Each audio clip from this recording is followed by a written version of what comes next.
సహోదరి సహోదరులారా, ప్రభువైన యేసుక్రీస్తు నామములో హృదయపూర్వక వందనాలండి. ముందుగా ఇంత మంచి సమయాన్ని ఇచ్చిన తండ్రైన దేవునికి ప్రభువైన క్రీస్తు ద్వారా కృతజ్ఞతాస్తుతులు చెల్లిస్తున్నానండి. అందరూ బాగున్నారండి. వాక్యం చదువుకొని ప్రార్థన చేసుకున్న తర్వాత పాఠంలోకి వెళ్దామండి. మత్తయి గారు రాసిన సువార్త 15వ అధ్యాయం 6వ వచనం. మీరు మీ పారంపర్య ఆచార నిమిత్తమై దేవుని వాక్యమును నిరర్ధకము చేయుచున్నారు. ప్రార్థన చేసుకున్నాను.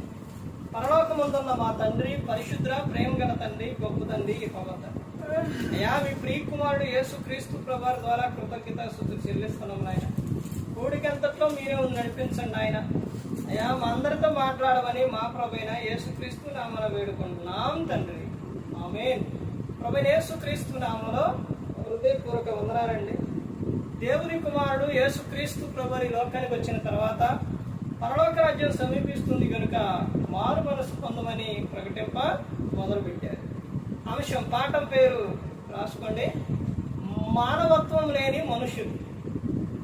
మానవత్వం లేని మనుషులు. దేవుడు నరుణ్ణి ఎలా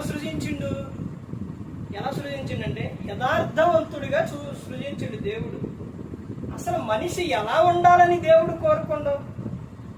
అపోస్తలుడైన పౌలు గారు ఎఫెసీయులకు రాసిన పత్రిక 1వ అధ్యాయం 4వ వచనం చూస్తే, అక్కడ నుంచి చూస్తే దేవుడు మనిషి ఎలా ఉండాలని దేవుడు కోరుకుందంటే పరిశుద్ధులుగా, నిర్దోషులుగా, ప్రేమ కలిగి ఉండాలని దేవుడు క్రీస్తులో ఏర్పరచుకున్నాం. యేసుక్రీస్తు ప్రభువారు ప్రేమాస్వరూపి. ఆ ప్రేమ ప్రతి ఒక్కరూ కూడా కలిగి ఉండాలి. కానీ ఈ రోజున మనిషిలో కనబడనది ఏమిటి అని అంటే ప్రేమ కనబడట్లా. మానవత్వం లేని మనుషులు అంటే మానవుణ్ణి దేవుడు ఎలా సృజించాడో మనిషి అలా లేడు. ఆదిలోని దేవుడు మనిషిని చేసినందుకు హృదయంలో ఆయన నొచ్చుకున్నాడంట. హృదయంలో నొచ్చుకుండు. ఎందుకని? కారణం ఏంటి అనంటే మానవుని హృదయం ఏమైపోయింది? చెడిపోయింది. మానవుని హృదయం చెడిపోవటం వలన చేయరాని కార్యాలు, భయంకరమైన కార్యాలు మనిషి చేస్తూ వస్తున్నాం. మానవత్వం లేదు మనిషిలో, మంచితనం లేదు మనిషిలో. ఈ రోజున ప్రతి ఒక్కరూ కూడా గమనించుకోవాల్సిన విషయం, చిన్న పిల్లల కాడి నుంచి వృద్ధులయ్యే వాళ్ళ వరకు వాళ్ళ మీద అంటే స్త్రీల మీద పురుషుడు ఏ విధంగా ప్రవర్తిస్తుందో, చిన్నపిల్లలని లేదు, యవనస్తులని లేదు, వృద్ధులని లేదు, వాళ్ళనే ఎంత భయంకరమైన విధానాలను చేసేస్తున్నారు. ఎక్కడుంది మానవత్వం? అలా చేసేవారిని ఏమంటారు? మనుషులు అంటారా? జంతువులు చూడండి. జంతువులు వాటికి ఎలా కొన్ని జంతువులు క్రూరంగా ప్రవర్తిస్తాయి. అలాగే మనిషి కూడా ఎలా మారిపోయిందంటే జంతువులాగా మారిపోతుంది, భయంకరంగా మారిపోతుంది. మనిషిలోని ఏం కనబడట్లేదంటే మానవత్వం కనబడట్లేదు. చిన్నపిల్లలను గౌరవించే విధంగా, చిన్నపిల్లలను చూసే విధానం మనిషికి లేదు. పెద్దలను గౌరవించే విధానం లేదు. వృద్ధులను గౌరవించే విధానం లేదు. మనిషిలోని మానవత్వం ఉందంటారా? మనిషిలో మానవత్వం ఉందా? మనిషిలో మానవత్వం కనబడితే, ఒక వ్యక్తి ఆపదలో ఉంటే వాడి దగ్గరికి వెళ్ళి ఏం చేస్తావు? ఓదార్చు. ఒక వ్యక్తిని నువ్వేం చేస్తావు? బలపరుస్తూ. మనిషి ఏ విధంగా మారిపోయింది. ఇక్కడ ఏమని చెప్తున్నారు? మత్తయి గారు రాసిన సువార్త 15వ అధ్యాయం 6వ వచనంలో, మీరు మీ పారంపర్య ఆచార నిమిత్తమై దేవుని వాక్యమును నిరర్ధకం చేయుచున్నారు. మనుషులు పాటిస్తుంది ఇంకా ఏమిటి అంటే పారంపర్య ఆచారాలు.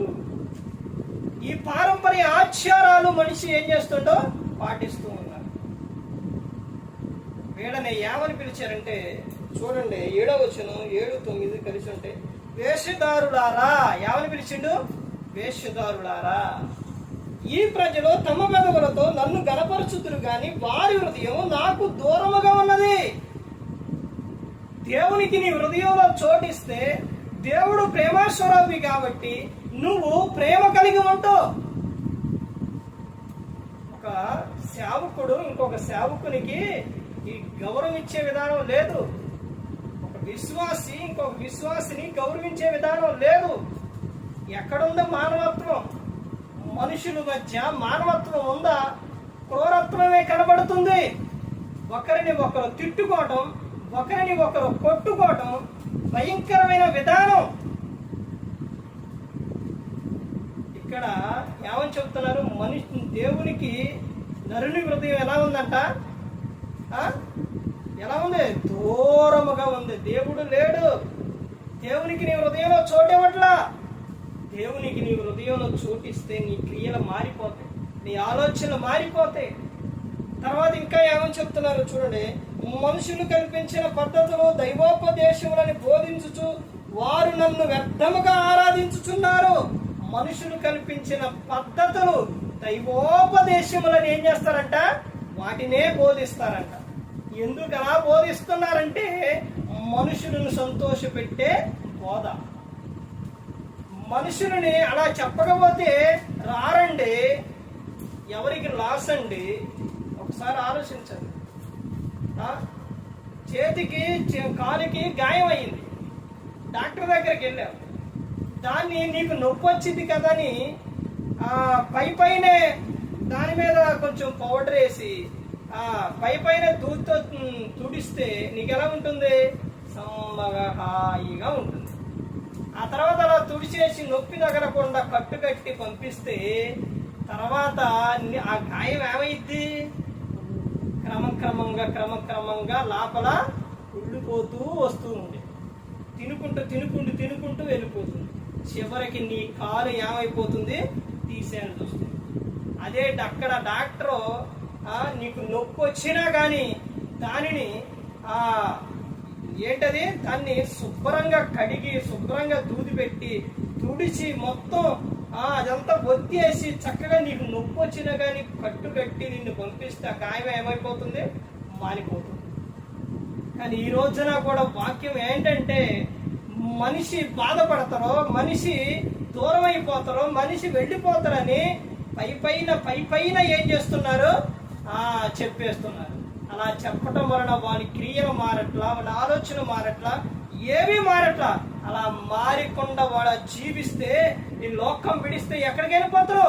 నరకానికి వెళ్ళిపోతారు. వాడి నొప్పి తగిలిన, బాధ కలిగిన ఈ ఉన్నట్టు చెబితే, గద్దించి హెచ్చరించి బుద్ధి చెబితే వాడు మార్చుకుంటే ఏమైతురు? లోకం విడిస్తే పరలోకానికి వెళ్తారు. ఒక వ్యక్తిని పరలోకం చేర్చే బోధే మనిషి ప్రతి సేవకుడు కూడా చేయాలి. పరలోకం వెళ్ళే బోధే చేయాలి మనిషిని. ఈ లోకంలో మెప్పుల కోసం, గొప్పల కోసం ఎప్పుడు కూడా అలా బోధ చేస్తే అది ఏమైతుందో తెలుసా? వారిని లోకానికి పంపిస్తుంది. ఈ రోజు బాధ కలగవచ్చు, ఒక రోజు తెలుసుకుంటాడు, ఆ రోజు తెలుసుకుంటాడు. ఆ కొంచెం సేపు నీకు పుండుకి నొప్పి రావచ్చు, తర్వాత ఏమైపోతుంది? తగ్గిపోతుంది. వాక్యం చెప్పినప్పుడు నీకు అప్పుడు బాధ కలగవచ్చు, తర్వాత ఏమైపోతుంది? నీ బ్రతుకు మారుతుంది. అలా పుండు నొప్పి తగులుతుంది కదా అని దాన్ని పైన చేస్తే నీ కాలే తీయాల్సి వస్తుంది. పైన నువ్వు నీ మెప్పు కోసం, నీ గొప్ప కోసం వాక్యం చెబితే ఏమైతుందో తెలుసా? నీ జీవితం బాగుపడదు. అర్థమవుతుందంటే ప్రతి ఒక్కరు కూడా గమనించుకోవాలి. మనుషులు కనిపించిన పద్ధతులు దైవోపదేశములని నిన్ను బోధిస్తున్న ప్రతి ఒక్కరు కూడా గమనించుకోవాలి. ఎందుకనంటే అలా బోధిస్తే ఎవరికి ప్రమాదం? వారికే ప్రమాదం. గ్రంథంలో చెబుతారు కదా, మట్టి గోడకి గచ్చుపోత పూస్తే ఏమైపోతుందండి? వర్షం వస్తే అది మొత్తం ఏమైపోతుంది? కరిగిపోతుంది. గట్టిగా గాలి కొడితే గాలి వచ్చి గోడకు తగిలితే ఏమైపోతుంది? పడిపోతుంది. అర్థమవుతుందండి? పైపైన చెప్పడం పైపైన ఈ కాదు. అర్థమవుతుందండి? ప్రతి ఒక్కరు గమనించుకోవాలి. ఇక్కడ తర్వాత ఏమని చెప్తున్నారు? వ్యర్థముగా ఆరాధించుతున్నారని యెషయా విమ్మును గూర్చి ప్రవచించిన మాట సరి అని వారితో చెప్పి జనసమూహం పిలిచి మీరు విని గ్రహించుడి. విని ఏం చేయాలంట? గ్రహించాలి. నువ్వు అలా గ్రహిస్తే నీ బ్రతుకు మారుతుంది. మనిషిలో మంచితనం ఉండాలి, మనిషిలో ఆత్మ ఫలాలు ఉండాలి, ప్రేమ కలిగి ఉండాలి. మనిషి మానవత్వంగా మారిపోయాడు. ప్రతి ఒక్కరు గమనించుకోవాలి. తర్వాత చెబుతున్న విషయం ఏంటంటే, నోట పడునది మనిషిని అపవిత్రపరచదు, కానీ నోట నుండి వచ్చినది మనిషిని అపవిత్రపరచునని వారితో చెప్పెను. చూశారండి, ప్రతి ఒక్కరు కూడా తెలుసుకోవాలి. ఇంకొకటి ఏంటంటే, ఏదైతే నిర్లక్ష్యం చేస్తున్నారో మీకు అది ప్రమాదం. అర్థమవుతుందండి.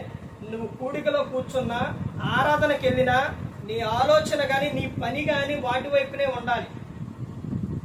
కూడికలో ఉన్న దేవుని నువ్వు ఎక్కడికి వచ్చావు, ఏం చేస్తున్నావు? దేవుని సన్నిధానం. నువ్వు స్కూల్కి వెళ్ళి, నేను స్కూల్లో కూర్చొని నేను ఏదో రాసుకుంటా, ఏదో చేస్తానంటే మాస్టర్ ఊరుకుంటారా?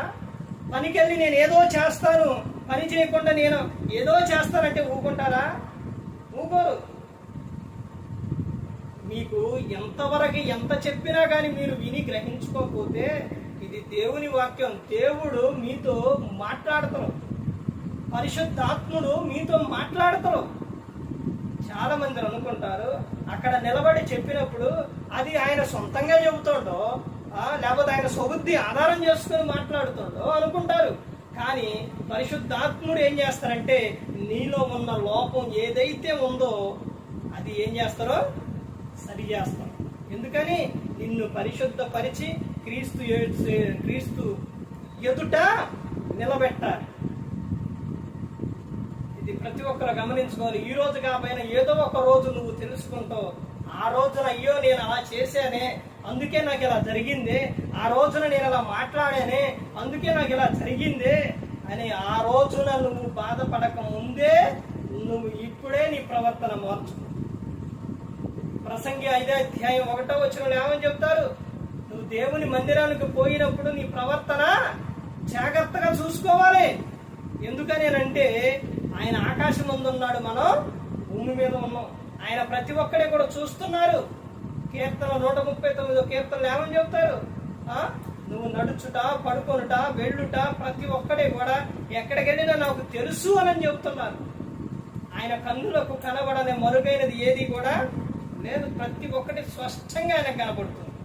మన చేసిన ఆయన మన విడిచిపెడతారా? మనిషిలో ఏం కనబడట్లేదంటే మానవత్వం కనబడట్లా. దేవుడంటే మనిషికి ఏమి లేదు, గౌరవం లేదు, ప్రేమ లేదు, విలువ లేదు. దేవుని మాట అంటే లెక్క లేదు. కానీ ప్రతి ఒక్కరు కూడా తెలుసుకోవాలి, దేవుడు చెబుతున్న మాట, దేవుడు చెప్పిన మాట ప్రకారంగా నడిస్తే, నువ్వు వింటే నీ జీవితం బాగుంటుంది, నీ పరిస్థితి బాగుంటుంది. నువ్వు మోకాళ్ళేసి ప్రార్థన చేయి, నీ కుటుంబం దీవించబడుతుంది, ఆశీర్వదింపబడుతుంది. నువ్వు ఎప్పుడూ వాక్యం చదువు, ఎప్పుడూ ప్రార్థన చెయ్యవు, నీ కుటుంబం ఆనందంగా ఉండాలి, సంతోషంగా ఉండాలి. ఎలా ఉంటుందో ఒక్కసారి ఆలోచించు. ఎలా ఉంటుంది? నా భర్త మారట్లేదండి అంటావు. నువ్వు ఎప్పుడైనా నీ ప్రవర్తన సరి చేసుకున్నావా? ప్రార్థన చేసావా? వాక్యం చదివావా? దేవునికి చెప్పావా? ఏమీ చెయ్యవు. నా పిల్లలు మా మాట వినట్లేదండి అంటావు. ఎలా వింటారో ఒక్కసారి ఆలోచించు. నీ ప్రవర్తన సరిగా ఉంటే, నువ్వు ప్రార్థన చేస్తే, నువ్వు వాక్యం చదివితే, దేవుడు చెప్పినట్టు నువ్వు వింటే నీ పిల్లలు వింటారు. నువ్వు దేవునికి చెప్పుకుంటే మనకి యజమానుడు ఉండో, ఆ యజమానుడికి చెప్పుకుంటే ఆయనే సరి చేస్తారు, ఆయనే మొత్తం చూసుకుంటాడు. కానీ ఆయనకి చెప్పవుగా నువ్వు. ఆయనకి చెప్పేవారిగా ఉన్నారా? ఆయనకి చెప్పేది ఏంటిలే అని మనిషి తన స్వబుద్ధి ఆధారం చేసుకొని ఏం చేస్తాడో చేస్తాడు. దేవునితో ఎప్పటికప్పుడు ప్రతిరోజు నీకు ఎంత సమయం దొరికితే అంత సమయం దేవునితో ఏం చేయాలి? మాట్లాడుకోవాలి. దేవునితో ఎల్లప్పుడూ సహవాసం కలిగి ఉండాలి. ప్రతి ఒక్కరు గమనించుకోవాలి. ఇక్కడ మాటల గురించి చెప్తున్నారు. మాటలు ఎలా ఉండాలంట? జాగ్రత్త కలిగి ఉండాలి. మనిషిలో మానవత్వం ఉండాలంటే మానవత్వం ఏమైపోతుంది? కనబడట్లేదు.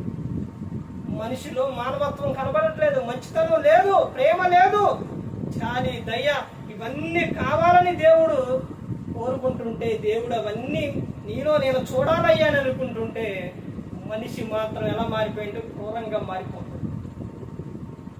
మారిపోతాడు. అలా మారిపోతే నీకే ప్రమాదం. లోకం ఆనందంగా ఉండలేవు, లోకం విడిస్తే ఆనందంగా ఉండలేవు. కానీ దేవుని మాట విన్నప్పుడు, ఆయనలో ఉన్నప్పుడు, ఆయనతో సహవాసం కలిగి ఉన్నప్పుడు, నువ్వు ప్రేమ కలిగి ఉన్నప్పుడు, నువ్వు ఎల్లప్పుడూ నీ జీవితం ఎలా ఉంటుంది? ఆనందంగా, సంతోషంగా ఉంటుంది. ఏ ఒక్కరు కూడా నశించి నరకానికి వెళ్ళిపోకూడదని యేసుక్రీస్తు ప్రభువారు ఈ లోకానికి వచ్చి మనందరి కోసం శిలువలో తన ప్రాణాన్ని పెట్టి ఉన్నారు. మరి ఈ విధంగా నిలబెట్టి మాట్లాడించిన తండ్రి అయిన దేవునికి కృతజ్ఞత స్తుతులు చెల్లిస్తూ, ఇంతవరకు శ్రద్ధగా ఉన్న మీకు ప్రభు పేరున హృదయపూర్వకంగా చెల్లిస్తూ మాటలు ముగిస్తున్న అందరికీ